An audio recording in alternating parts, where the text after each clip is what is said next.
Fuji জাপানের অনন্য এক পর্বত, যে পর্বত প্রকৃতির অপার সৌন্দর্যের প্রতীক হয়ে দাঁড়িয়ে আছে বছরের পর বছর।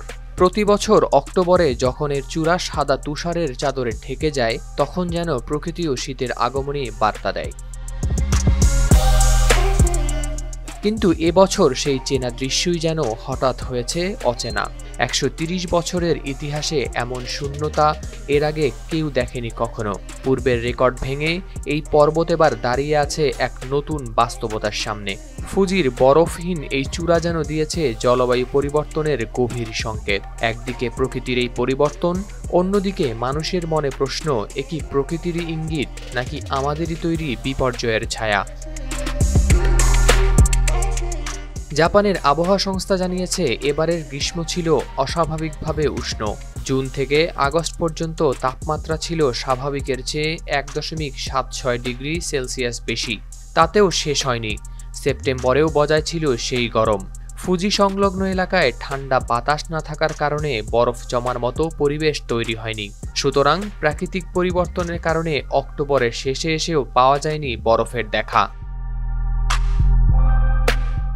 কোফু আবহাওয়া অফিসের কর্মকর্তা শিনিচি ইয়ানাগি বলেছেন, জলবায়ু পরিবর্তনের কারণে বদলাচ্ছে আবহাওয়া ব্যবস্থা। এ ধরনের ঘটনা ফুজি পর্বতে তুষারপাতের উপর সরাসরি প্রভাব ফেলেছে বলে মনে করছেন বিশেষজ্ঞরা। উল্লেখ্য, ১৮৯৪ সালে ফুজির তুষারপাতের তথ্য সংগ্রহ করা শুরু হয়। ১৯৫৫ ও ২০১৬ সালে তুষারপাতের জন্য ২৬ অক্টোবর পর্যন্ত অপেক্ষা করতে হয়েছিল, কিন্তু এবছর তা পিছিয়ে গেছে আরও অনেকটা। জাপানের এই বরফহীন পরিস্থিতি শুধু ফুজি নয়, বরং দেশটির বিভিন্ন শহরেও দেখা গেছে একই চিত্র। অক্টোবরের প্রথম সপ্তাহে অন্তত ৭৪টি শহরে তাপমাত্রা ৩০ ডিগ্রি সেলসিয়াসের বেশি রেকর্ড করা হয়, যা জাপানে এই সময়ের জন্য অস্বাভাবিক। ফলে ফুজির চূড়ায় বরফ জমতে হয় বিলম্ব। বিশ্বজুড়ে চলমান জলবায়ু পরিবর্তন যেভাবে প্রভাব বিস্তার করছে, ফুজি পর্বত তার অন্যতম উদাহরণ।